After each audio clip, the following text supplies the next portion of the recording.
سڵاوتان لێبێ بینەرانی ئازیز و خۆشەویست، خۆشحاڵم لە بەرنامەیەکی نوێی سەرنج کە تایبەتمان کردووە بە پرسی داگیرکاریەکانی دەوڵەتی تورکیا لەگەڵتانین بۆ گفتوگۆکردن لەسەر چڕبوونەوەی داگیرکاریەکانی دەوڵەتی تورکیا لە باشووری کوردستان و ئایا پێویستە چه میکانیزمێک چی ڕێکارێک بگیرێتە بەر بۆ ئەوەی کە هەرێمی کوردستان لەو داگیرکاریانی دەوڵەتی تورکیا ڕزگاری ببێ و تا ئێستا ئەمە لە کاتێکایە تاکو ئێستا حکوومەتی هەرێمی کوردستان و هاوکات حکوومەتی عێراقیش لەسەر ئەم پرۆسە داگیرکاری دەوڵەتی تورکیا بێدەنگن. گفتوگوی ئەم بابەتاناکەین لەگەڵ هەریەکە لە میوانە بەڕێزەکانم کە لە ستودیوی سلێمانیەوە لەگەڵتانین بەڕێز دکتۆر فایق گۆڵپی سەرۆکی ئەکادیمیای سیاسەت و زیری دیموکراسی و هەروەها عومەر عینایەت پەرلەمانتاری خولی پێشووی کوردستان لە فراکسیۆنی گۆڕان و هەروەها پەیمان عیزەدین پارێزەر و بەڕێز دکتۆر شۆڕش حەسەن مامۆستای زانکۆی سلێمانی و دوجار نەجیب عومەر چالاکوانی سیاسی و هاوکات چالاکوانی بواری مافی ژنان زۆر زۆر بەخێر بێن سەرچاو بۆ ئەو کاتی کە بە ئێمەتان بەخشی. کاک دکتۆر منەمێ سەرتا لە بەڕست و دەست پێ بکەم و ئەم هەنگاوە تازەیی تورکیا، ئەم ئۆپەراسیۆنەی تورکیا کە لە دژی قەندیل لە باشووری کوردستان دەستی پێ بکردووە و هاوکات لە ناوچە دابڕێنراوەکان و لە ناو خودی کەرکووکیشە تورکیا کۆمەڵی کێشە و گرفتی بۆ پێکاتەکان دروست کردووە و باس لەوە کاکە کەرکووک شارێکی تورکمانیە لە ڕابردوودا چەندین جار بە دیکۆمنت ئەمەیان وتووە بە ڤیدۆ کە بە تەسویر و کراوی ئەمە ئەڵێن لە بەرنامە تەلەڤیزیۆنەکانە هەتا خودی ئەردۆغان بۆ خۆی تاکید لەوە کاتەوە و ئەگەرێکی شەیە بەپێی بەشێک لەو بۆچوونانی کە چاودێرانی سیاسی لە باشووری کوردستانەوە ئاماژەی پێیەکەن کە هەر تورکیا شەکە نایەڵێ پارتی ویکێتی بە دیاریکراوی ڕێک بکەون بۆ ئەوەی کە کابینی نوێی حکوومەتی هەرێمی کوردستان دروستکەن. ئەمە لە کاتێکدا منەمەوێت تەنها بۆ بیرخستنەوە باس لەوە بکەم کە بەڕێز دیکێکیش بووی لەو ئەندام پەرلەمانانی خولی یەکەمی پەرلەمان، یعنی لە دوای ساڵی 1992 کە هەڵبژاردننی هەرێمی کوردستانی تیا ئەنجام درا لە کاتێکە ئەم هێزوو لایەنە سیاسیانە هیچ تەجروبەیەکی ئیداریان نەبوو لە دوای 45 ڕۆژ کابینەکە پێکات، بەڵام لە دوای 9 کابینە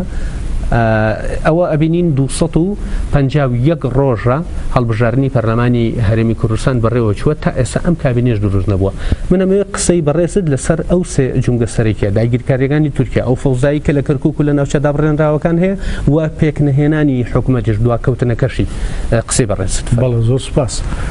بەڕاستی ئەگەر سێری تورکیا بکەین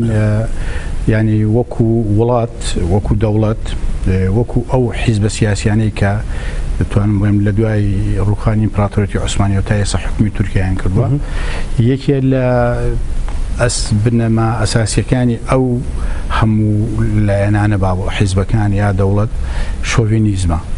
یعنی نەتەوەپەرستیە، نەتەوەپەرستی بە تایبەتی بەرامبەر بە کورد. ینی ئەو نەتەوەپەرستیە ئەگەر هەندێک جار تۆزێک کاڵبوو بێتەوە، بەڵام ئێستا لە سەردەمی هاوپەیمانی ئەک پارتی و مەهەپا گەشتۆ بە لووتکەی خۆی. سیرەکەی ئەک پارتی حکوومەتی تورکیا و دەوڵەتی تورکیا دژی ماف و ئازادی گەلی کوردن لە باکووری کوردستان، دژی ماف و ئازادی گەلی کوردن لە ڕۆژاوای کوردستان، هەچی توانیان ئەو پەڕی هەوڵیاندا کە ئەزمموی ڕۆژاوای کوردستان بسڕنەوە و دژی مافی گەلی کوردیشن لە باشووری کوردستان. ئەوە ئێستا هەندێک هەڵوێستیانەیە تەکتیکیە. تا ئێستا دەسەڵاتدارانی تورکیا اعترافیان بە هەرێمی فیدراڵی کوردستان نەکردووە. ئێمە بە گوێرەی دەستوری عێراقی هەرێمی کوردستان پێوترێ هەرێمی فیدراڵ، ئەوان پێڵێن باکووری عێراق. اینجا تەبەن ئەو پەڕی هەوڵەدەن لە هەموو ئاستێکدا بۆی ئەو ئەزمونانەیان ئەو ببوورە ئەو دەستکەوتانی کە هەمانن بیسڕنەوە کۆتایی پێبێنن، پاکتاوی بکەن. لەم هێرشەی ئەم جارەیانە هێرشێکیان کردووە بۆ سەر قەندیل، بۆ سەر خواکوون، بۆ شوێنەکانی کە بە قەناعەتی من دوو ئامانجیان هەیە. ئامانجی یەکەمیان لێدانی پارتی کرێکانی کوردستان و گەریلاکانە، ئامانجی دووەمیان داگیرکردنی باشووری کوردستانە، تەنیا بە داگیرکردنیشەوە ناوەستن. ئێمە لە بیرمان دێ لە کاتی ڕێفراندۆمەکە یەکێک لە سیاسەتە سابتەکانی تورکیا لەگەڵ عێراقا کە یەکرد ئەیویست سیستەمی فیدراڵی لە عێراقدا هەڵوەشێنێتەوە. بۆ نمونە ئەو پرۆژەی یا بودجەی عێراقیش، پرۆژە یاسای بودجەی عێراق کە داندا لە سەرەتا تعامل لەگەڵ هەرێمی کوردستان ئەکا ئەکرا وەکو پارێزگا. ئەوە سیاسەتی تورکیا بوو، بەڵام دوایی نەیتوانی ئەو سیاسەتە جێبەجێکەوە لە ئایندا هەوڵی جددیەدا بۆ ئەوەی لەسەر ئاستی جیاجیا دژی گەلی کورد بوەستێ. ئێستا مشکلەکە ئێمە چیە؟ ئەگەر پارتی کرێکانی کوردستان یا گەریلاکان لەو شاخانە نەبن ئەوێت چۆڵ بکەن کێ دێتەوێ؟ تورکیا خۆی دێتەوێ و کێی تریش هاوپەیمانەکانی ئەو داعشەکان دێن ئەوانەی کە لە سووریا ئێستا لە عەفرین کێی داناوە لێرەش ئەوانە دانی ئەوانە کاتە گیانی کێ ئەکاتە گیانی هەرێمی کوردستان ئەکاتە گیانی هاوپەیمانان لەو لاوایان کاتە گیانی ئێران لەبەرەوەی لێ کاتێکا سێ جۆر کار لەسەر باشووری کوردستانەکانی ئەو ئۆپراسیۆناکە لەسەر قەندیل و لە کەرکووک و ناوچە دابڕێنراوەکانیش دەستوەردانەکە لەبەرەوەی هاوکێشەکە گۆڕێ و لە کەرکووکیش بۆ خۆمان نەزانین ئەوان چیاڵێن ینی سیاسەتی تورکیا چۆنە ینی ئەوە لە لێدوانەکە ئەردۆغانە بۆ خۆیڵێ کەرکووکی تورکمانە هی عەرەبە هەندێک کوردیشی تایە بەڵام ئەوان داگیرکەرن ئەڵێ ئەوان گۆڕانکاریان کردو مع العلم ئەمەوانە هەموو دوکمنتەکان پێچەوانەیەوە ئەسەلمێنن کاتی خۆی ئێمە لە بیرمان دێت لە کاتی ئەنجومەنی حکومە مناقەشەیە کرا لەسەر کەرکووک مام جەلال دوکمنتی دەرهێنا دوکمنتی دەوڵەتی عوسمانیان دەرهێنا کە کەرکووک کوردستانە بە اعترافی دەوڵەتی عوسمانی و کاتە نەک بە قسەکانی ئێستا ئەردۆغان بەڵام مەسەلەکە چیە لێرە؟ شۆڤینیزمی تورکە شۆڤینیزمی تورک ئەمڕۆ لە ڕێگەی ئەکەپەوە جێبەجێ ئەکرێ بەرامبەر بە باشووری کوردستان خاڵێکی تر بەنسبەت هینەوە بەنسبەت پێگەێنهێنانی حکوومەتەوە تەبعاً دەوڵەتی تورکیا و وڵاتانی تریش ئەوانەی طموحاتیان لە عێراق و لە هەرێمی کوردستان ئەوانە هەیە لەکوێ چۆن ئیسفادەکەن لە شوێنێکە کە ئیستیقرار نەبێ جێگیری نەبێ حکوومەت نەبێ خۆزا ببێت لەبەرەوە بە دڵنیاییەوە ئەوان کێشەی گەورە بۆ هەرێمی کوردستان دروست دەکەن نایڵن یاسا پێڕۆ بکرێ نایڵن دەستورمان هەبێ نایڵ حکوومەت پێک بێ تا کۆتایی مەسەلەکە لێرایە ئێمە بێ ئیرادەی خۆمانمان هەبێ بەرژەوەندی خۆمانمان هەبێ زۆر وڵاتی تر زۆر میلەتی تر هەبوون لە ئێمەش ئێمەش بە قووت نەبوون بەڵام ئیشیان بۆ خۆیان کردووە هەر چاویان لە موامەرات و ئەملاوە بێگومان ئەگەڕێم وەلات لەسەر ئەو قسانی کە بەڕێزت ئەتەوێت درێژەی پێبێ پرسیاری ترمانە بێ سوپاس ئەگەڕێن وڵات کاگە عومەر یەکێک لە هۆکارەکانی پێگەنهێنانی حکوومەت هەرچەند ئەوەی کە ئێمە لە ڕاگەیاندن ئەیبینین ئەوەیە کە پارتی وێشێتی ڕێک ناکەون لەسەر هەندێک پۆست بەڵام بەشێک لە چاودێرانی سیاسی ئەمە ئەگەڕێنەوە بۆ ئەوەی کە نەخێوانیە ئەوەی کە لە ڕاگەیاندنەوە باز دەکرێت ئەمە شتێکی کەیە بیانووە ئەوەی ینی ئەو هۆکارە حەقیقی کە حکوومەتی لەسەر تاخیر بووە تا ئێستا پێک نەهاتووە ئەوە 251 ڕۆژ ئەمڕۆ هەڵبژاردننی پەرلەمانی هەرێمی کوردستان ئەنجام درراوە تا ئێستا حکوومەت پێک نهاتووە بۆ ئەوەی ئەگەڕێنەوە کە ئەمە تورکیایە بە جۆرێک لە جۆرەکان دەسەڵاتی لە باشووری کوردستانە هەیە وای کردووە کە ئەم حیزبانە نەگەنە ڕێکەوتنێک تەنانەت بۆ پێکێنانی کابینەیەک. سپاس بۆ جەناب بۆ بینێرەکان سپاس بۆ بەڕێستی هاوڕێ عەزیزانم کە لێرن بە بۆ چوونی من ڕاستە کاریگەری تورکیا و ئێرانیش بە هەر بە تورکیان ئێرانیش لەسەر حیزبەکانی کوردستان هەیە تورکیا لەسەر لایەنی ئەو لا زیاتر و ئێرانیش لە لایەنی یەکێتی نیشتیمانی کوردستان بەڵام بۆ خۆشمان ئێمە خۆمان ناتەباین ئەو تەعامل و ئەو هەڵسوکەوتەی کە ئێستا پارتی و یەکێتی ئەیکەن بە تەسەووری من هەر درێژکراوەی ساڵی 60ەکانە ساڵیش سەردەمی جەلالی و مەلاییە تا ئێستا جگەلە بزنێزی مشتەرەک بە هیچ جۆرێ وەک کورد تایسە بیر ناکەنەوە وەک دوو حیزب کە خەم و هەمیان دروستکردنی دەوڵەتی کوردی و دروستکردنی پارێزگاری لەم قوارە بێ ئەوە نییە ئەو هەموو ناکۆکی کە لە نێوان لایەنەکانی پارتی دیموکراتی کوردستان هەیە و بە تایبەتی تریشە ناو ئەو هەموو باڵباڵێنەی کە ناو یەکێتی نیشتیمانی کوردستانی کاریگەری خۆی هەیە بەڵام بێگومان بەلەوەی وەکو کە جەنابی کاکتووە فەرمووی نە تورکیا و نە ئێرانیش و نە حتا عێراقیش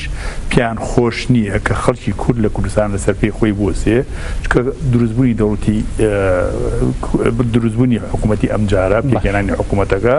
فشاری ئێستا ئەڵمانیا فشاری ئەمریکا فشاری بریتانیا هەیە بۆ ئەوەی سوپایەکی یەکگرتوو لە هەرێمی کوردستان دروست بێ ئەم سوپای یەکگرتوو ئەوان بەڵێ بۆ پاراستنی هەرێمەکەیە بەڵام ئەوانیش کاریان پێێتی بۆ دژایەتیکردنی تیرۆری نێودەوڵەتیە ئەمە دژ بە بەرژەوەندەکانی ئێرانە دژ بە بەرژەوەندەکانی تورکیایە دژ بە بەرژەوەندەکانی حتا وڵاتی عێراقیش عێراقی مرکزی بمەبەستمە لەبەرەوەیان بە هیچ جۆرەکیان خۆش نییە ئەم حکوومەتە پێک بێ و هەرێمی کوردستان لەسەر پێی خۆی بوەسێ ئەم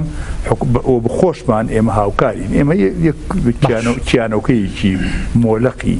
زۆر لاوازمان هەیە سەرباری ئەوەشکە ئێمە خۆمان هیچ نیم دێین کێشە دروست دەکەین لەسەر بەڕای بەڕێزت هەم حکوومەتی هەرێمی کوردستان حیزبەکان حکوومەتی عێراقیش بۆچی لە بەرامبەر ئەم ئۆپەراسیۆنی تورکیایە لە بەرامبەر ئەم دەزوەردانانەی تورکیا لە کەرکووک و ناوچە دابڕێنراوەکان بۆچی بێدەنگن تا ئێستا هیچ قسەیان نییە لە کاتێکە ئەبینین لەم ماوەیە زۆرترین بەرپرسی عێراقی سەردانی تورکیا ئەکا لە کاتێکا کە سەردانەکان چڕبوونەتەوە هێرشەکانی تورکیا و دەزوەردانەکانی بەنسبەتی حکوومەتی هەرێمی کوردستان و واضح پارتی دموکراتی کوردستان ڕێکەوتنێکی 50 ساڵی لەگەڵ تورکیا هەیە و توانیویەتی دەستەمۆی بکە ینی تورکیا پارتی دەستەمۆ بکە یەکێتی نیشتیمانی کوردستان جۆرێک لە بەرهەڵستی و بەرەنگارێکی تێبوو لە بەرەوەی دوورێ لە سنووری ئەوە بوو مەتاری سلێمانی داخست و ئەو حەزاری خستەر ئەمانیشی توانی دەستەمۆ بکە تەنان تا ئێستا نوێنەرەکەی یەکێتی نیشتیمانی کوردستان نوێنەرەکەشان تا ئێستا لە ئەنقەرە نەکراوەتەوە لەبەرەوە ئەمە بنسەر ئەوانە بەرزەتی بەغاشەوە ئەوان هەرچەندە دوژمنی یەکتر بن هەنچەند نەیاری یەکتر بن عێراقیەکان لەگەڵ تورکیەکان لەگەڵ ئێرانیەکان بەڵام کاتێک دێتە سەر مەسەلەی کورد ئەوان هەموو هاوڕان لەبەرەوە بێگومان بلەوەی ئێستا ئەوانەی کە بەغا حکوومەتەکان لە بەغاوە حکوومەکان بە شیعەش و بە سونەشەوە پیان خۆشە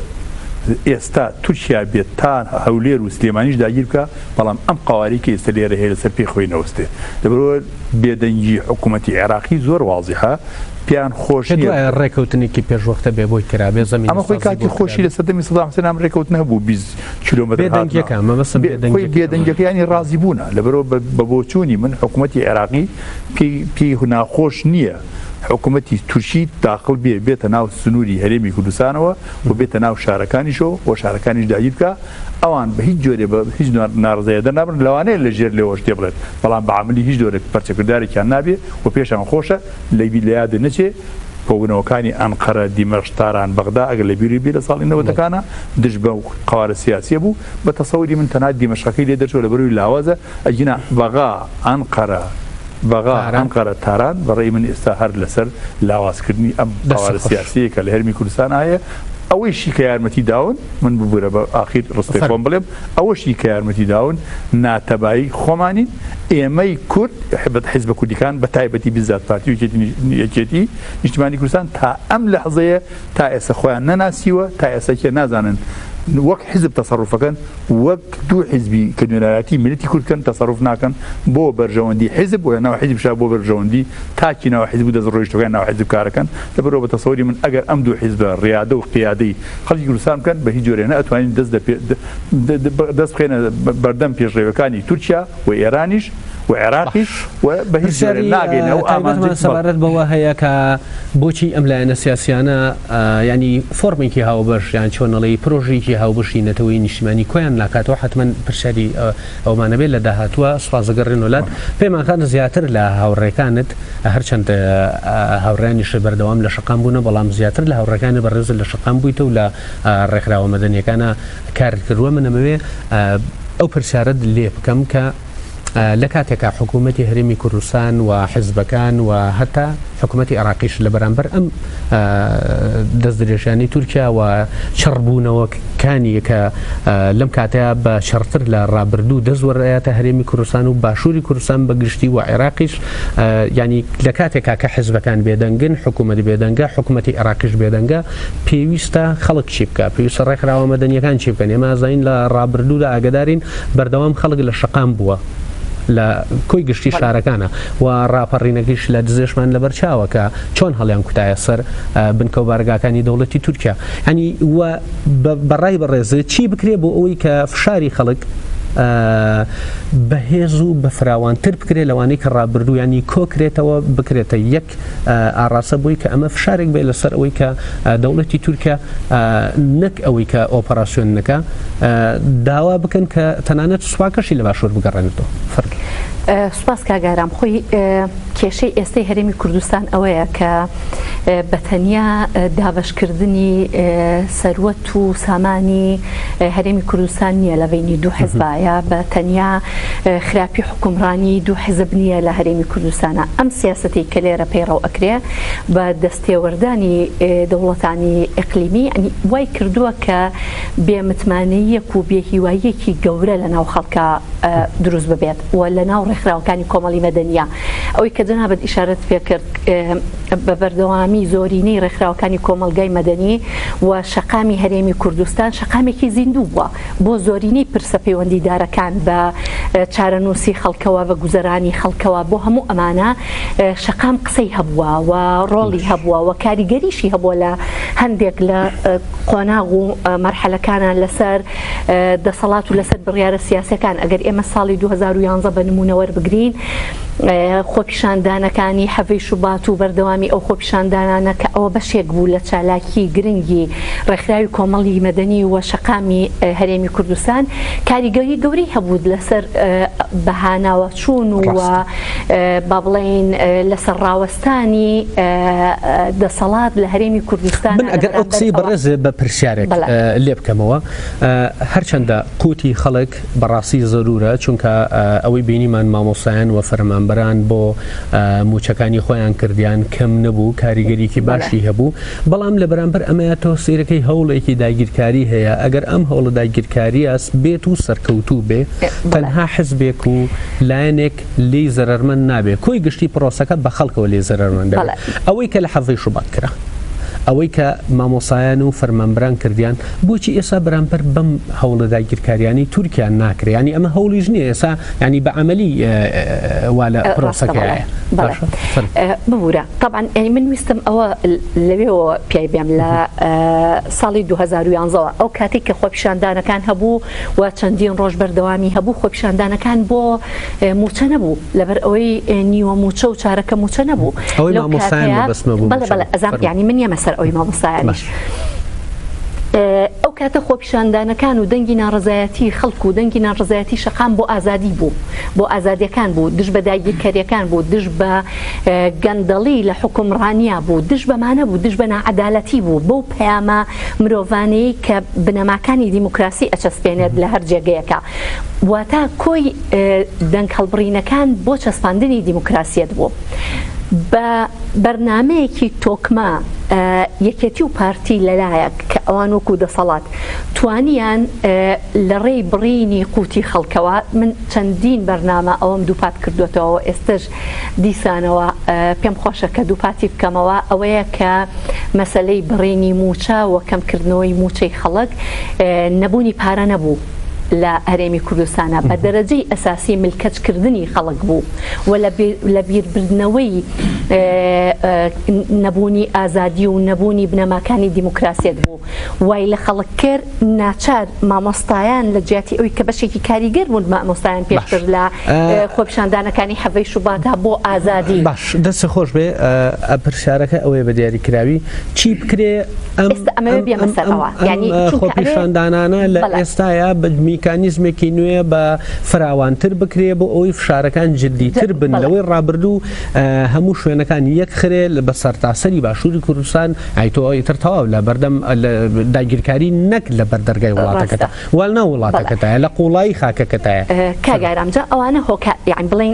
سەبەبەکان بوون کە وردە وردە ینی خەڵکی هێنا بۆ ئەو بێهیواییە و ئەو بێدەنگیە کە بە تەنیا دەنگ لەبەر قوتی خۆی هەڵگرێ لە بەرامبەر ئەم سیاسەتی دەسەڵاتە شتێکی تر هەبوو کە ناوی ئۆپۆزیسیۆن بوو.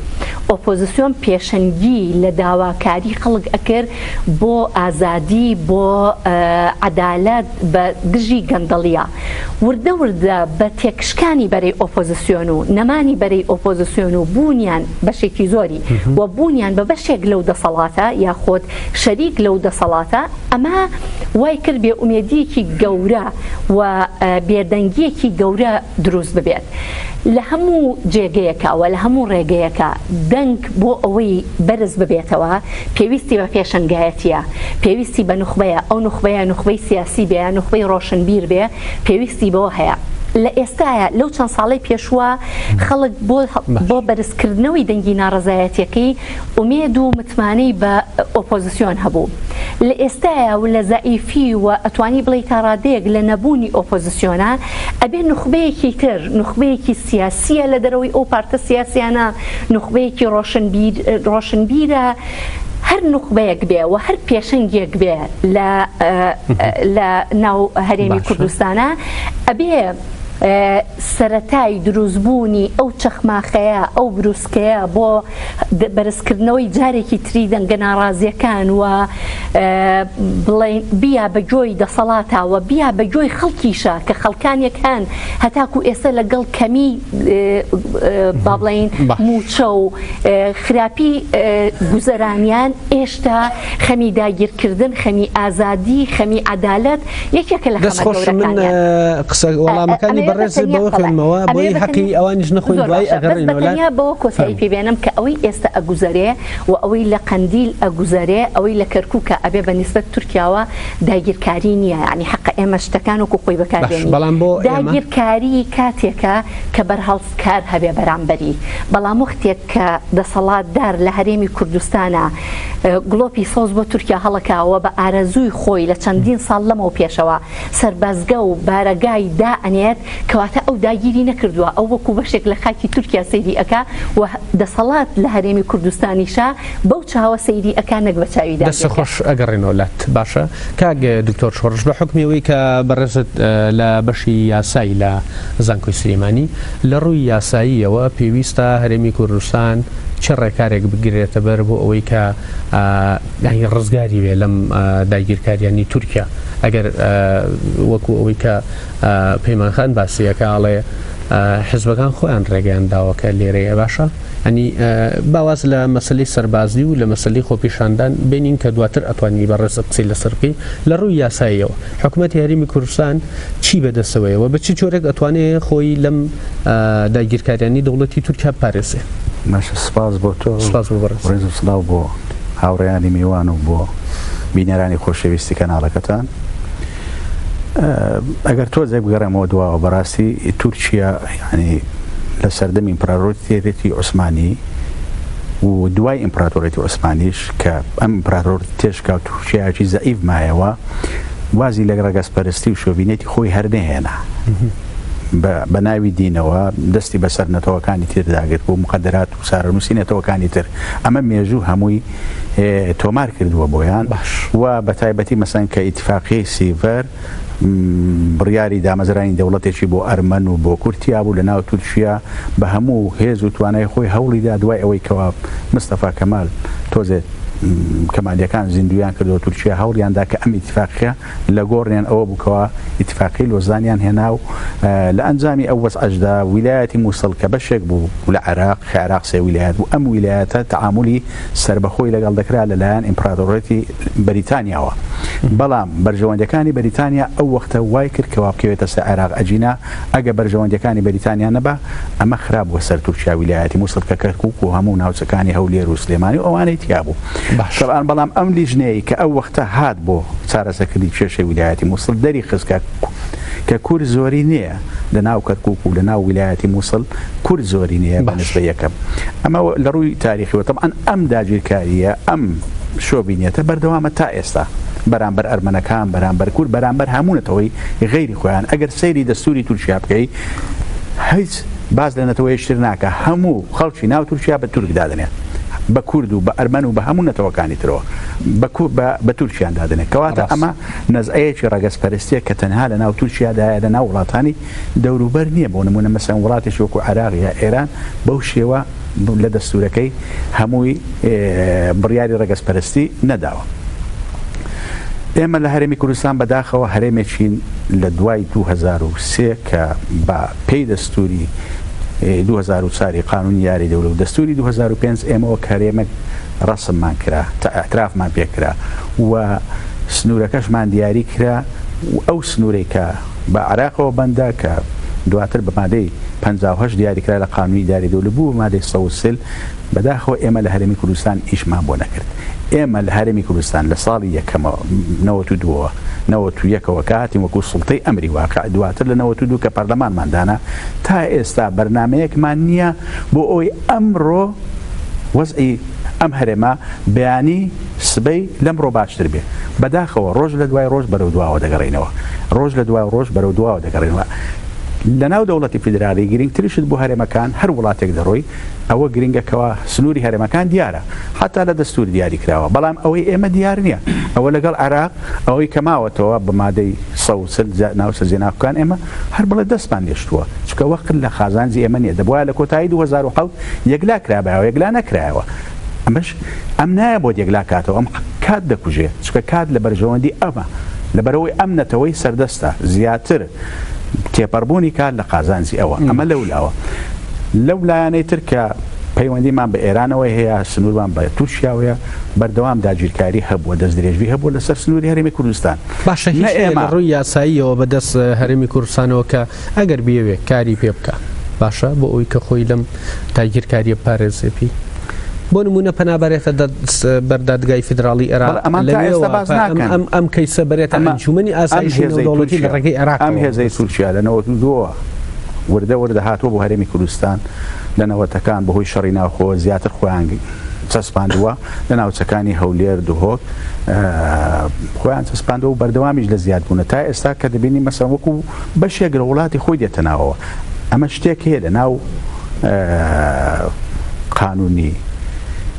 دەستوری کە باز لە دەوڵەت دەکەی ڕوکنەکانی باز دەکەی. یەک لە ڕوکنەگرینکانی هەرێمەکەیەتی دەبێت هەرێمەکەی پارێزراو بێت. چێتی پارێزێ ئەم دەسەڵاتە سیاسی ئەم وڵاتە کە دەسەڵاتەکە یەک لە خاصیەتەکانی ئەوەیە سەروەری هەیە، سیادەی هەیە. بەداخەوە عێراق خۆشی هەرێمی کوردستانی عێراق خۆی هیچ سیادەیەکی نییە تا بتوانێت پارێزگاری لەوە بکە. ئەجینا ئەگەر وڵاتێک بێ خاوەن سەروەری بێ دەتوانێت پارێزگاری ممکن نییە قبوڵ بکە، ممکن نییە حتا ئەگە هەرێمەکەش ڕێگە بدا بەوەی کەوە هێزێکی بێگانە بێتە ناوە ئەم ڕێگە لێ ناگرێت، چکە بۆ لە مادەی سەودەی دەستوری عێراقی 2005 بەرگەی دووەم دەڵێ مەسائیلی ئاسایش و بەرگریکردن و پاراستنی سنوورەکانی دەوڵەتی عێراق لە ئەستۆی حکوومەتی فیدرالیە، کەواتە ئێستا دەبێت حکوومەتی فیدرالی خۆی بێتە دەنگ. بەڵام حکوومەتی فیدرالی عێراق نەکرد بەرامبەر دەستدرێژەکانی تورکیا، بەرامبەر دەستدرێژەکانی ئێران، بەرامبەر دەستدرێژەکانی وڵاتانی خوار و وەکو کوێت و سعودیە و ئەمانە هەر بێدەنگە لەبەرەوەی ئەسڵەن سەروەری ئەم وڵاتە پێشێل کراوە، مەزوزە سەروەری خاوەن سەروەرێکی تەواو نیە، سەروەریەکەی ئەوە نییە کە بتوانێت دیفاع لە هەرێمەکەی خۆی بکە. بۆیە دەبینی ئەم هەرێمەی تورکیا سنووری خۆی لەناو هەرێمەکەیە بە درێژایی دەوڵەتی عێراق دوای ئەوەی کەوا بپێی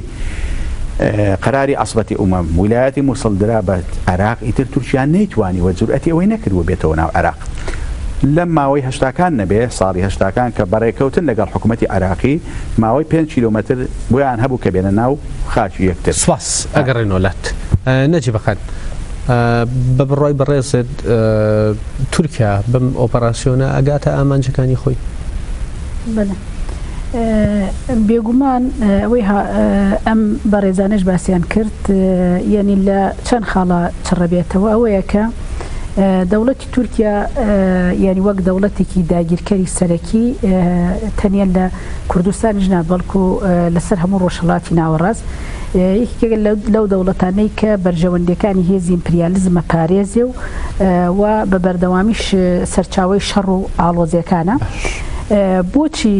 تەوان هەندێک جێگەی ئەساسی بە بنەماگرتووە، جێیەکی وەکو برادۆست، هەرێمی برادۆستکە کاتە خوا کورکی و خنێرە و لۆڵان و ئەمانە.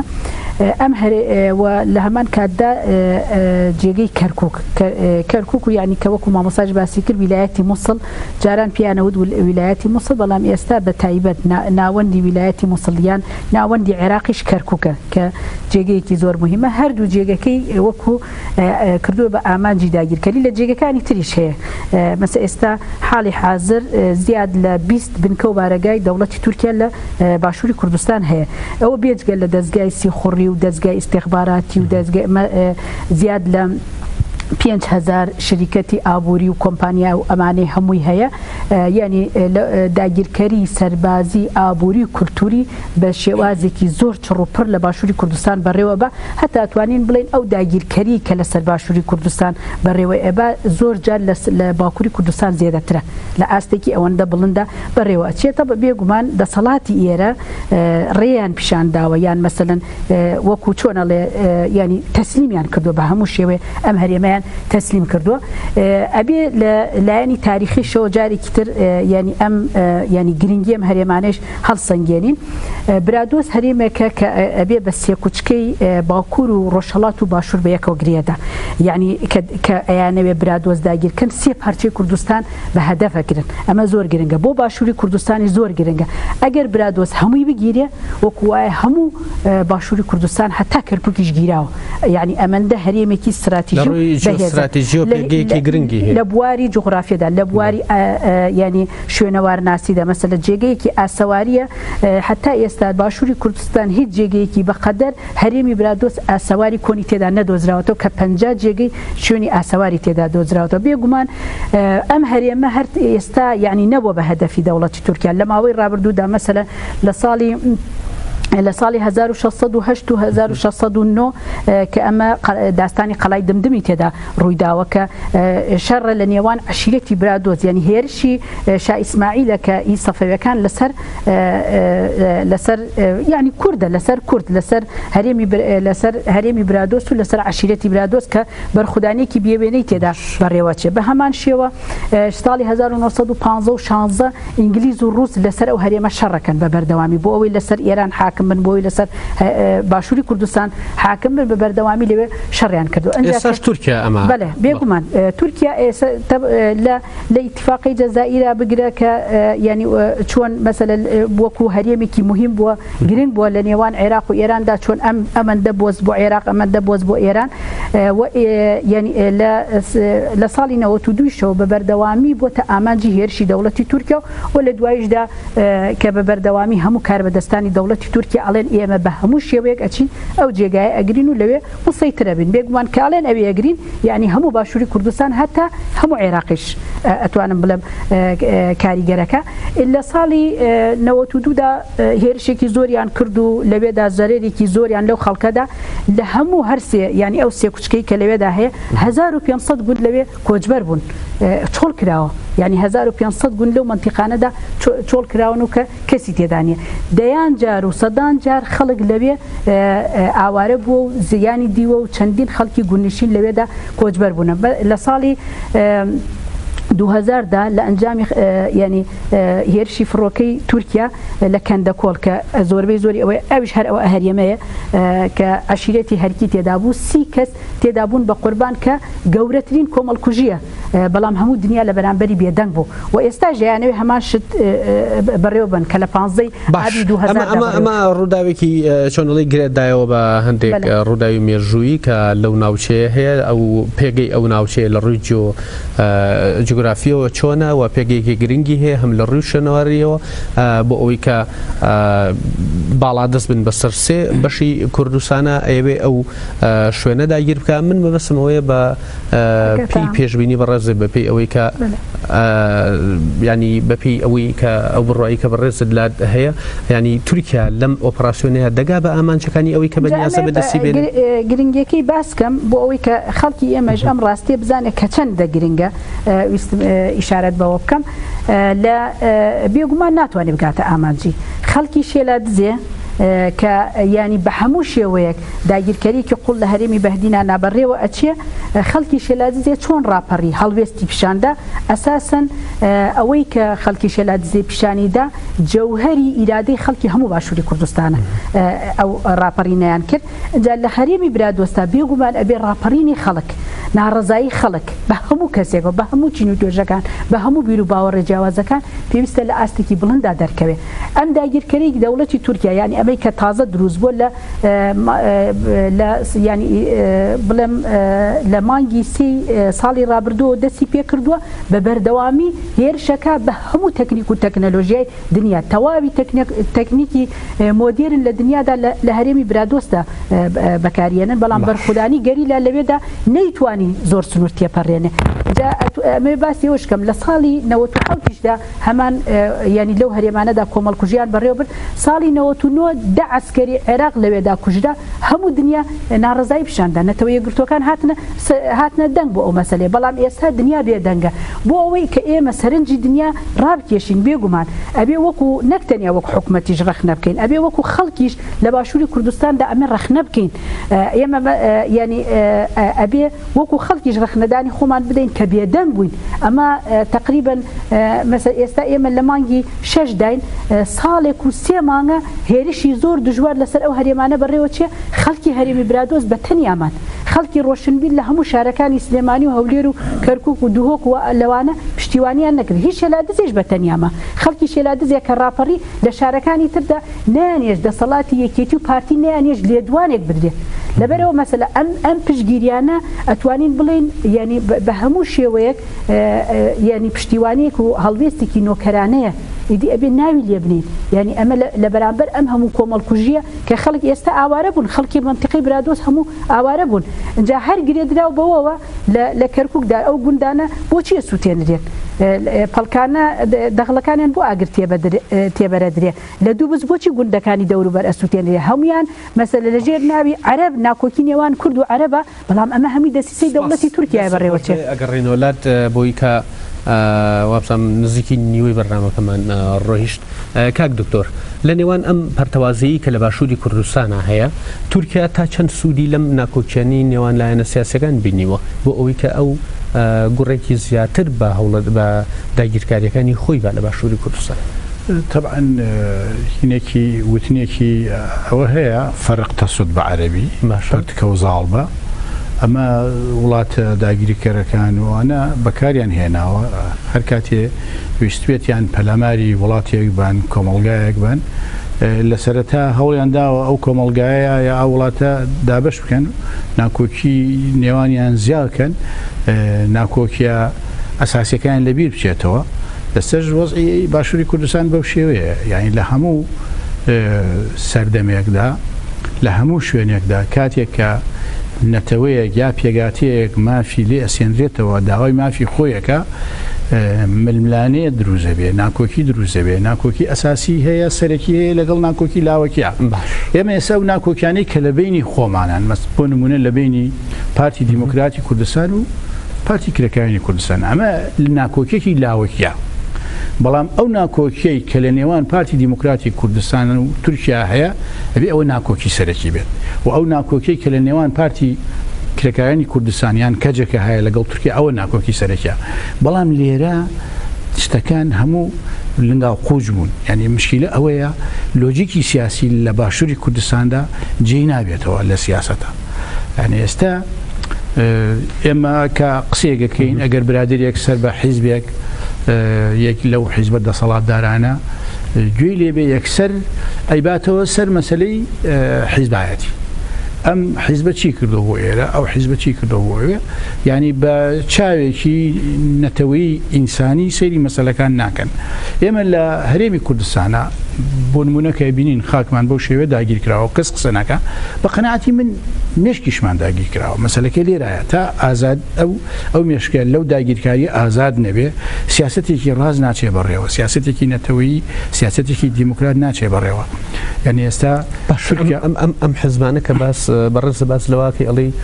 ئێمە مێشکیش داگیر کراوە ئەنی پێ وایە سەرکردایەتی سیاسی کورد لە باشووری کوردستان درک بەو مەترسیانە ناکاکە تورکیا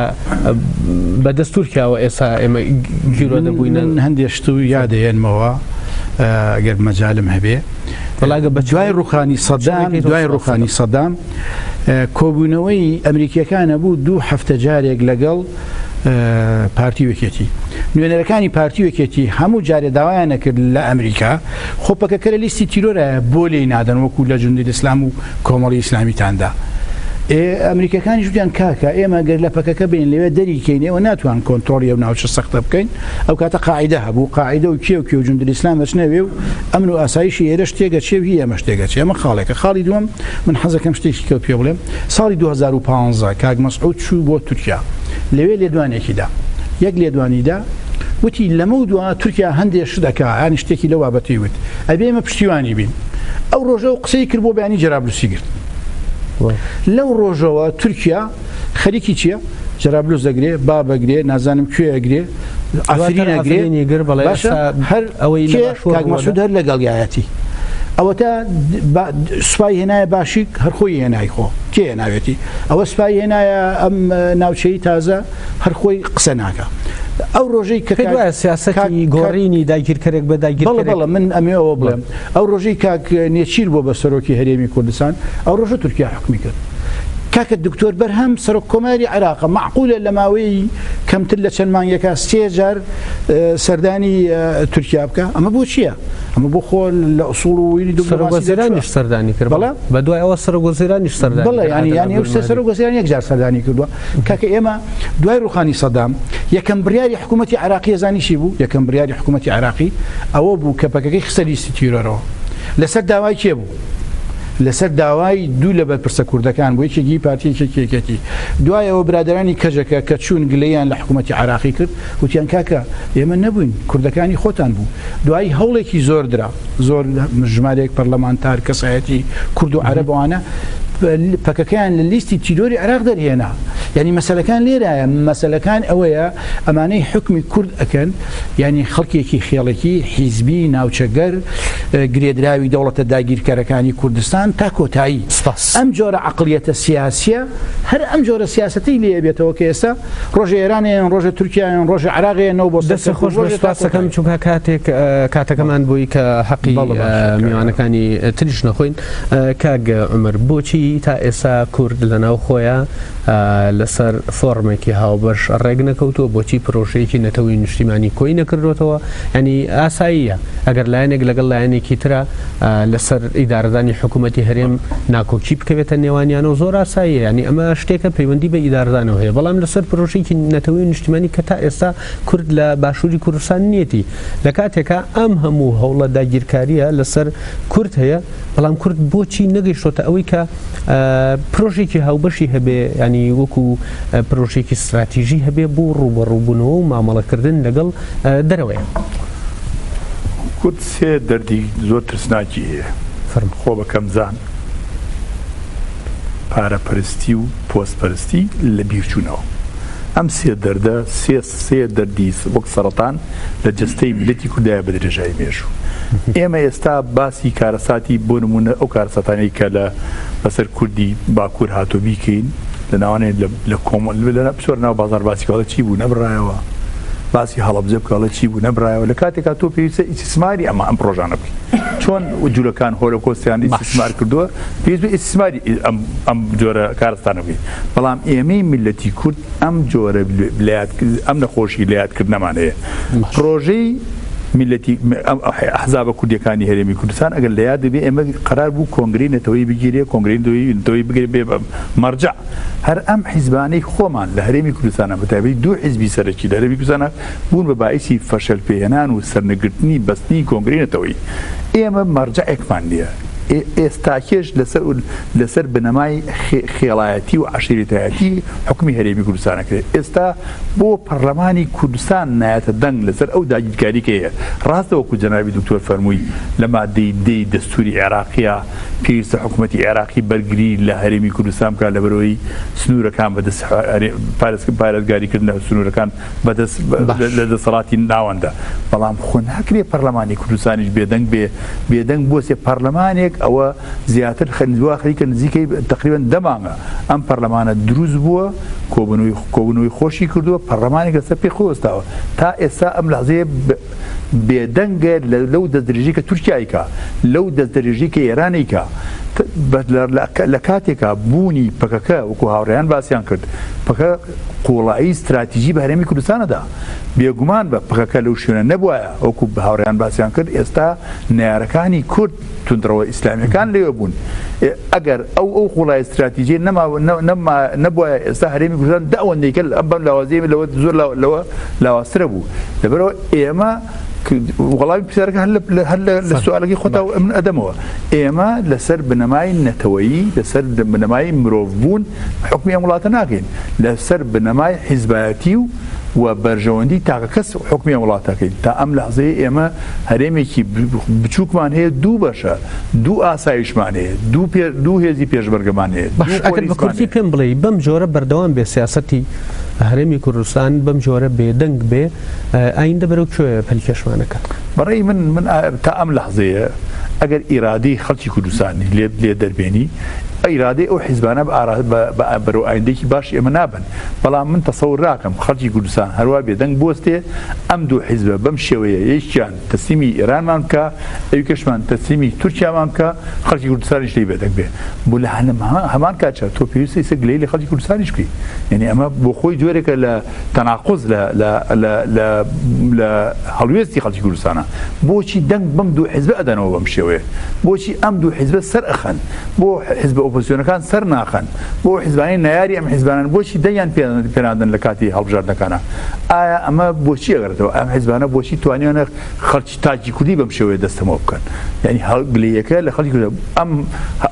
داگیرکاری هەرێمی کوردستان هەیە ئێستاکیە لە برا دۆست و لە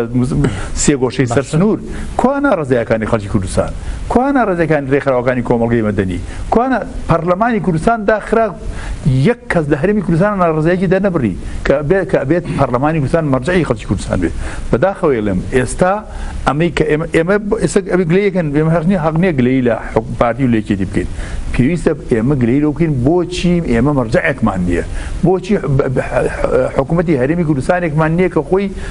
بێتە دەنگ لە داگیرکاری تورکیا لە داگیرکاری ئێران لە دەستێژەکانی تورکیا عێراق ئەو هەموو زەیوزاری کە ئەو دەڵودانەی کە ئێستا ئەسووتێ بە فیتی داگیرکارانی کوردستان ئەسووتێت بۆچی هەڵوێستێک نییە بۆچی ناڕزاییەک نییە لەبەرەوەی ئێمە حکوومەتێکمان نییە حکوومەتێکی سیستماتیک لە هەرێمی کوردستانە کار ناکە تا ئەم لەحزەیە دوو حیزبیشەکە و لەناو دوو حیزبەکەشە دوو بنەماڵە زۆر بەداخەوەی لێم وا بۆ چەند بنەماڵەکانی خەریکە زیادە بێت لە هەرێمی کوردستان خۆش بێ سوپاس دەکەم ئەگەر دەرفەت هەبێ ئەگەڕێن و لا دەگەر بۆ دواوتەش بێ پێیمان خەن منەمەوێ بە دیاریکراوی لەسەر کەرکووک و ناوچەی ناوکۆکەکان قسە بکەین لە ئێستا بەدواوە لە کاتێکا کە ئەبینی تورکیا بە جۆرێکی چۆنەڵی پێشتریش باسمان کرد لە یەک کاتە سیاسەتێکی فراوانی داگیرکاری لە باشووری کوردستان بەڕێوە ئەبە لەلایەک لە قەندیل ئۆپەراسیۆن بەڕێوابە لەلایەک بە جۆرێک دەستی وەرداوەتە ناو کاروباری کەرکووک و ناوچە جێناکۆکەکان کە ینی لە ئێستاە لە هەر کات زیاتر ئاڵۆسە باشە ینی ئەگەر بێت و بە بڕای بڕێزە ئەگەر بێت و پارتی و یەکێتی لەلایەک لەسەر کەرکووک ڕێگ نەکەون لە ناوخۆیانە و لەلایەکی کە وەکو کورد لەگەڵ حکوومەتی عێراقیە لەسەر ئاساییکردنەوەی دۆخی کەرکووک ڕێگ نەکەون نەتیجەی ئەو شارە بەرەو کوێ ئەچێ کاگارم بە تەسەوری من ئەمەی کە ئێستا ڕوئەیە شتێک نییە هەربەتەنیا ناکۆکی یەکێتی و پارتی بێت لەسەر پارێزگارێک ئاوا کە تۆ سەیری ئەەکەی سەیری وێنە گەورەکە ئەەکەیت کە مەسەلەی کەرکووکەوە لە ناو کەرکووکە وەکو بەشێکی گەورە لە ناوچە دابڕێنراوەکان ئەچێتە ناو مادەی 140 دەستوری عێراقەوە و ئەمڕۆ بێ دیاسبەی نێبێ بێ ئەو مادەیە جێبەجێ بکرێ ئەی مەجالیتیانیەوە زۆربەی ئاماژەکان بۆ ئەوەیە کە لە 4 ساڵی داهاتووە لەم با بڵێن کابینەی حکوومەتی عێراقاوە لەم خولەی پەرلەمانی ئەنجومەنی نوێنەرانی عێراقا مادەی 140 ئەبێ جێبەجێ بکرێت جێبەجێکردنی مادەی 140 با بڵێن بەتەنیا ئەوە نییە کە بچیت کەرکووک بخەیتەوە سەر هەرێمی کوردستان یا خۆت کەرکووک بخەیتە سەر عێراق بەستراوەتەوە بە ڕاپرسیەوە ئێمەش خۆمان ئەزانین ڕاپرسی پێویستی بە سازکردنی بارودۆخی زمینەی کۆمەڵایەتی هەیە زمینەی دەرونی هەیە ئەبێ هەموو ئەمانە زمینەیەکی ئارام و لەبار بێ بۆ ئەوەی تۆ با بڵێن ڕاپرسێکی تەندروست دوایە ئەو ئاڵۆزیانە بۆ ئەوەیە کە زمینەکەی بۆ نەڕەخسێنرێ بە دڵنیاییەوە نەخێر با بڵێن ئەم با بڵێ ڕووداوانی کە ڕوئیان و ئەم ئاڵۆزیەی کە ئێستا لە کەرکووکا دروستکراوە بۆ دروستکردنی ئەو زمینە ئاڵۆزەیە کە ڕاپرسی ئەنجام ئەدرێت بە ئاراستەیەکا بێ لە بەرژەوەندی کورد نەکەوێتەوە کە بەداخەوە یەکێتی و پارتی بەمەبەست بێ یا بەبێ مەبەست هەرچەرە من بۆ خۆم بە حکمی تەجروبەی چەندین ساڵی حکومڕانی یەکێتی و پارتی قەت لیان ڕانابینم بەبێ مەبەست بێت چکە دوو هێزی ئەوان دەبێ ئاگاژ نین کە بەبێ مەبەست بچنە ناو گەمەیەکی واوە و شەڕ لەسەر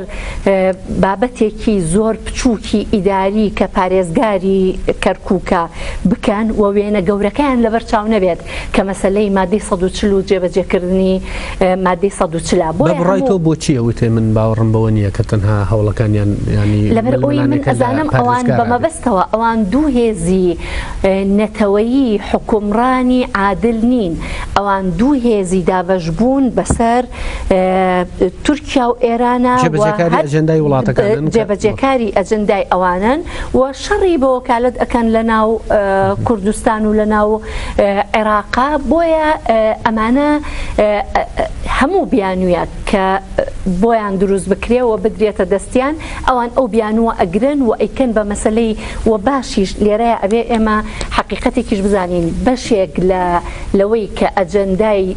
ئەو دوو دەوڵەتە زلهێزە و عێراقیش لەگەڵیانە و ئەجەندای یەکێتی و پارتی سەر ئەگرێ بەشێکی گەورەی ناهۆشیاری خەڵکی هەرێمی کوردستانە ئەوەندە خەڵکی هەرێمی کوردستان لە ڕووی سیاسیەوە هەستیارە کە یەکێتی و پارتی و وڵاتانی بەکورتی پێم بڵێ تا چەند وەکو پارێزەرێک هەم وەکو چالاکوانێکی مەدەنی تا چەند لەگەڵ ئەو ڕایی کە ئێسا بەشێک لە چاودێرانی سیاسی پێیان وایە ئەگەرم ناکۆکیانی کەرکووک و ناوچەناکۆکەکان بەم جۆرە بڕوە لاینdiکی نزیکە لە دەست عێراقیش و هەرێمی کوردستانیش دەرەچێ تورکیا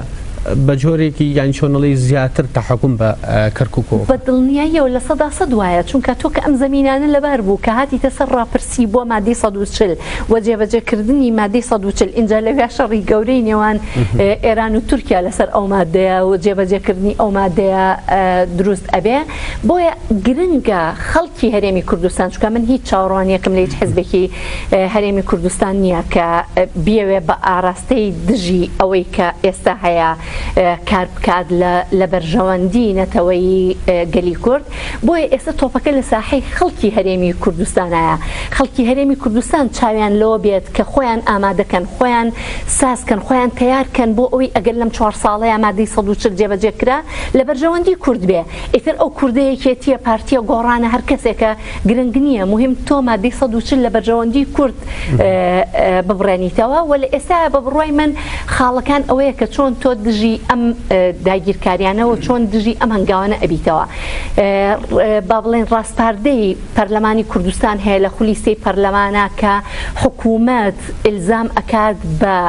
لابردن و دەرکردنی سەربازگەکانی تورک لە بادینانە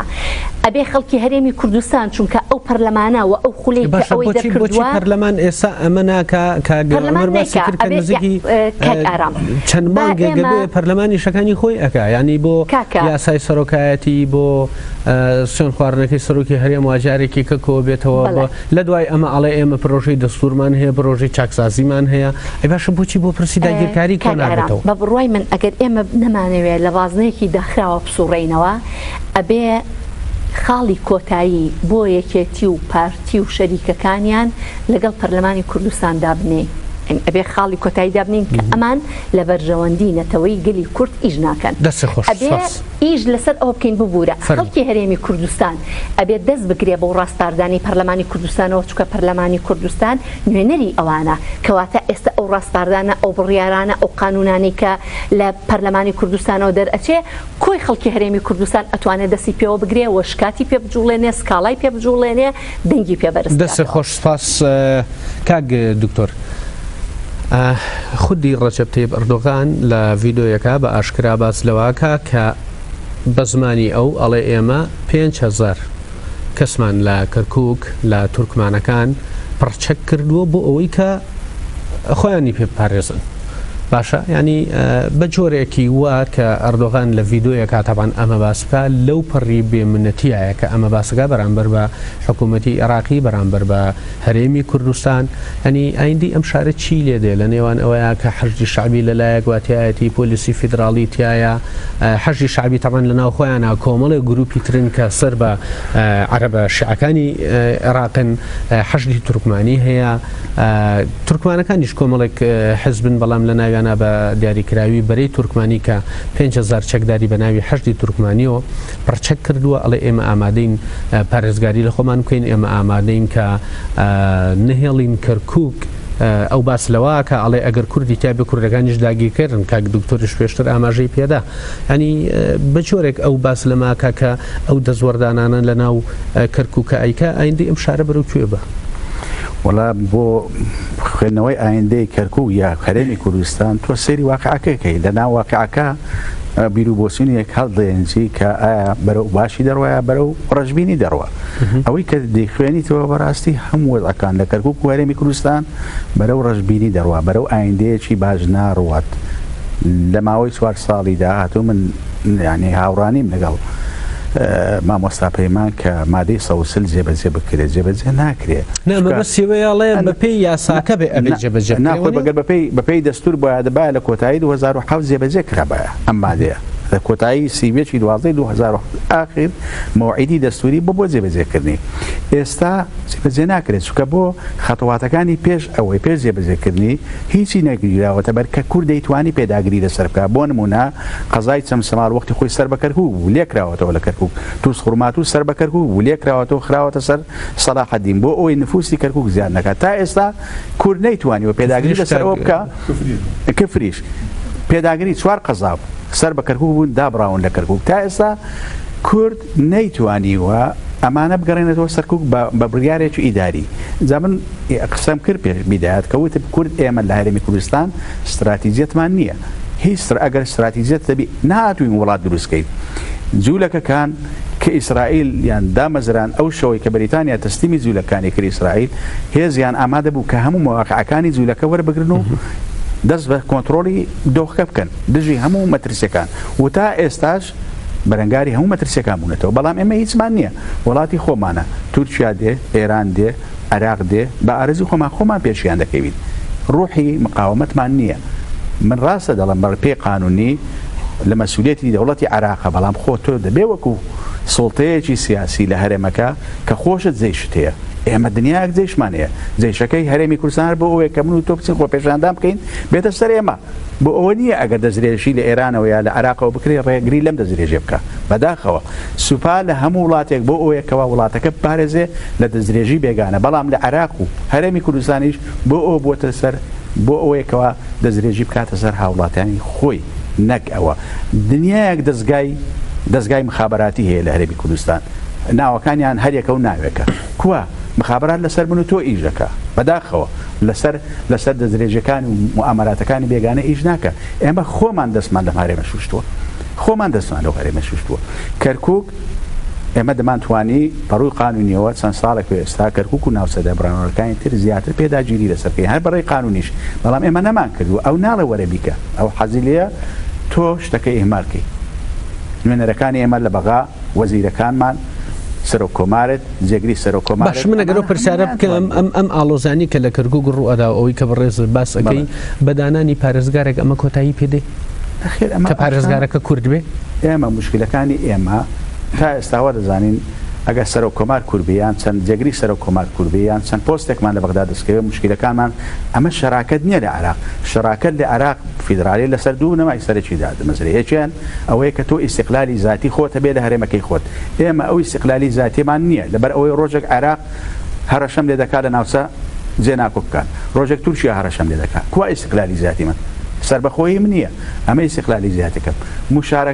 مشارەکەمان نییە لە عێراق کوا مشارەکەمانەیە ناتوانین ڕێگری لە بەسیترین قانون بکەین کە لە پەرلەمانی عێراق ئەگەر دژی بەرژەوەندی ئێمە دەرچێت ئەگەر خێرمان پێ نەکەن ناتوانین ڕێگری لە قانون دەست خۆش ئەگەر بەڕاستی کاتەکەم زۆر کەم ماوە داوای لێبردنەکەم باشە ینی بە جۆرە کاتەکەم کەم ماوە لەوانەیە فرای ئەوە نەکەوین کە من یەک قسەم هەیە لەسەر ئەوەی کە زۆر بە کورتی هەموو حیزبەکان بەڕاستی ئەمڕۆکە هەر پارتی وێچێتی نییە حیزبەکانی تریش بەرپرسن کاڵوێستیان نییە ئەمجا هاوڵاتیان خەرک گەلەیی لە هاوڵاتی هەرێمی کوردستان نەکە هاوڵاتی لە وڵاتێکەوە هەز بە هاوڵاتی بوونی خۆی دەکا دێتە سەر هین کاتێکەوە ئەمان نزعی و هاوڵاتی بەڕاستی کاتەکەم زۆر کەم ماوە زۆر سپاس دەکەم نەج بخەن بۆچی تورکیا سیاسەتی خۆی لەسەر ئەوەدا ڕشتووە کە تەنها دژایەتی گەلی کورد بکە ینی لە چی ئەترسێ بۆچی مەبەسمەوەی بۆچی نایە بە شێوەیەکی ئاشتی لەگەڵ تورکیا لەگەڵ کورددا ڕێبکەوەیە هەم لە باکووری کوردستان و ئەو قورسایی نەخاتە سەر ئابووری وڵاتەکەشی بێگومان گواستنەوەی ئەم جێشانە و ئەم شەڕە بەردەوامانە کە ئەمە لە ڕووی ئابووریش و زەرێکی باش لە حکوومەتەکەی خۆی دەدا وەکو تورکیا ئەسکەر دەکوژرێ ئەمە شتێکی کەیەکە هەر چۆنەڵی لە ڕووی مرۆڤایەتیەوە بێ لە ڕووی ئەوە بێ کە خەڵکی وڵاتەکەت لە دەسەی تەنها لە پێناوی ئەوەیە کە دژایەتی گەلی کوردەکە ینی بۆچی نایە بە شێوازێکی ئاشتی لەگەڵ کورددا ڕێبکەوێت زۆر لایەنی هەیە ئەگەر یعنی شکردنەوەی بۆکەی بەڵام لایەن خاڵە ئەساسیەکەی دەوڵەتی تورکیا استراتیژیەکەی لەسەر ئەساسی نکۆڵیکردن دەوڵەت وەک دەوڵەت و حکوومەتەکەی لەسەر ئەساسی نکۆڵیکردن لە ئیرادەی گەلی کورد دروست بووە یعنی کە بڵێ کورد هەیە ئەبێ ئەو ینی هەست بەتوانەوە و نەبوونی خۆیەکە یان استراتیژی حکوومەتەکەی لەسەر ئەساسی نکۆڵیکردن لە ئیرادەی گەلی کورد باش لە چی ئەترسێ کەوا ترسەکەی لە چیە خۆی بە تایبەتیش لە سەدەی بیستەهەمدا ئەو هێرش و ینی کۆمەڵکوژیانەی کە بەڕێوەی بردو هەتا ئەم سەدەیە لە بەهۆکاری ئەوەی لە ڕۆژی ئەمڕۆژدا لە سەرتاسەری کوردستاندا حرەکەتێکی ڕادیکاڵی بەهێزی هەم وەکو تێکۆشانێکی فکری بەهێز ینی ئەتوان بڵم لە ئاستی شۆڕشێکی فکری شۆڕشێکی کۆمەڵایەتی شۆڕشێکی دیموکراتی بەڕێوە ئەچێ کە لە ئەساسدا هەموو لە هەموو ڕوویەکەەوە استراتیژیەکەیان پوچەڵە بێتەوە کە ئەم پرۆژانە وەکو پرۆژی کوردی کلاسیک نییە کە نەتەوە پەرستی قوڵکاتەوە و شەڕی نەتەوە پەرستی سەرەتایی بەڕێوە ببە بەڵکو بەیەکەوە ژیانکردنی گەلانە ئیرادەی گەلان پێشەخە ئەبێتە هۆ کاری ئەوەی کە ئیدی استراتیژی ئەوانە ڕوبەڕووی هەڵوەشانەوە ئەبێ خۆی لە ڕۆژی ئەمڕۆژدا ئەگەر بێتە سەر ڕاستی ئێستا حاڵی حازر دەوڵەتی حکوومەتەکەی ئەکەپە لە پەلەقاژی مەرگدا چونکە لە هەڵبژاردننی شارەوانیدا 5 شاری گەورە ئەستەمبول ئەنقەرە ئیزمیر ئەدەنە ئەنتاکیا هەموو شاری ئابووری سیاسی سیاحی هەمووی لە دەستدا و لە هەمان کاتدا ئەو بەرخودانیە بێوێنەی کە لە سەرتاسەری کوردستان و ئەوروپا و هەموو جێگەیەک بەڕێوەچوو بۆ ئەوەی گۆشەگیری لەسەر ڕێبەر ئاپۆ هەڵگیرێ ئەمە ئەنجامی گرف شاری نێودەوڵەتی دروست بوو مەجبور بوو چۆکی دادا بەرامبەر ئەو تێکۆشانە جەماوەریە چالاکیە مەدەنیە دیموکراتی کە لە سەرتاسەری جیهاندا بەڕێوەچوو و ینی تێکۆشانی گەلی کورد بوو بە ڕۆژەوێک لە پەرلەمانی یەکێتی ئەوروپا و لە هەموو جیهاندا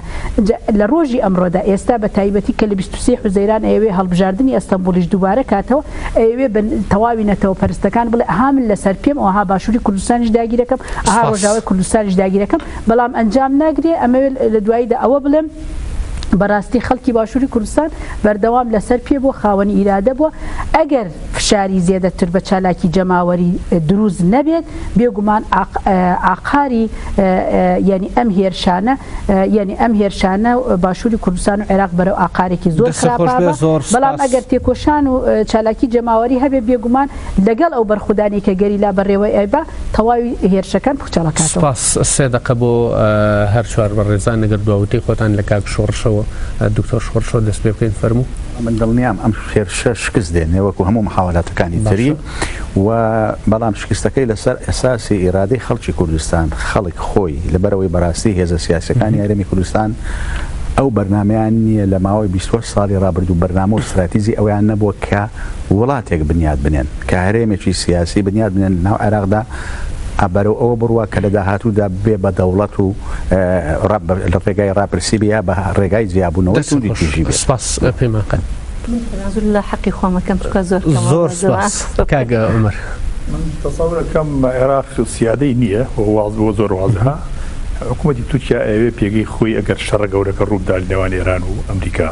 پێگەی خۆی لێرە قایم کە من داوا لە نوێنەرەکان 56 نوێنەرمان هەیە لە بەغا پەرلەمانی کوردستانیش بێدەنگ نەبن و پشتی جەماوەرەکەی خەڵکی کوردستان بگرن ڕێگری بکەن لەو هیچ نەبێ بەلای کەمەوە ناڕزایی دەربڕن لە ئەنجومەنی نیشتیمانی ئەنجومەنی نوێنەرانی عێراق بەرامبەر بەو داگیرکاری کە لە تورکیایەکە لەسەر هەرێمی کوردستان و لێ بێدەنگ نەبن تا ئێستا گوێمان لە دەنگی ناڕازی یەک ئەندام پەرلەمان نەبوو نە لە بەغا و نە لە کوردستان. سپاس کاک دکتۆر وابزانام ئەمڕۆ کەمپینێکتان پێگەناوە ئەگەر لەسەر ئەو بێدەنگیەی کە لە هەرێمی کوردستان و لە عێراقا بەرامبەر بە هێرش و داگیرکاریەکانی تورکیا هەیە بەڕاستی ئەبێ شەرمەزاریکەی بڵێن بەسە خەڵک هەڵسێتە سەر پێ لە هەموو ئاستێکە سان برادران کاک عومەروان باسی پەرلەمانیان کرد پەرلەمانی عێراق و پەرلەمانی هەرێمی کوردستان حیزبە سیاسیەکان ڕێکخراوە جەماوەریەکان ڕاگەیاندنەکان و بە هەمان شێوەیە